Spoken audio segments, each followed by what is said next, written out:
Hi guys. So last వీడియోలో మనం server background గురించి ఫిజికల్ సర్వర్ గురించి మాట్లాడాం కదా. ఈ వీడియోలో విజువలైజేషన్ మిషన్స్ గురించి మాట్లాడుకుందాం.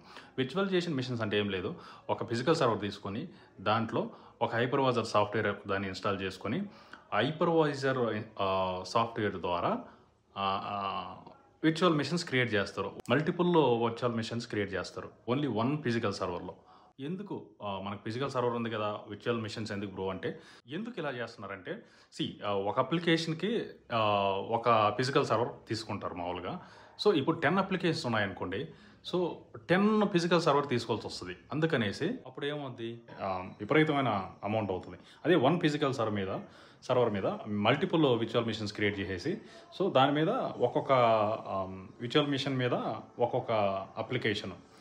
అగైన్ ఇక్కడ ప్రతి ఒక్క విర్చువల్ మిషన్ మీద ఒక్కొక్క ఇండివిజువల్ ఓఎస్లు ఉంటాయి. ఓకే, అలాగే సిపియు ఇండివిజువల్గా ఉంటుంది, ర్యామ్ ఇండివిజువల్గా ఉంటుంది. సో దే ఆర్ లైక్ మళ్ళీ మిషన్స్ అనమాట దీని మీద, ఫిజికల్ సర్వర్ మీద. నెక్స్ట్ వీడియోలో మనం కంటైనరైజేషన్ గురించి మాట్లాడుకుందాం. So please subscribe, support me. Thank you.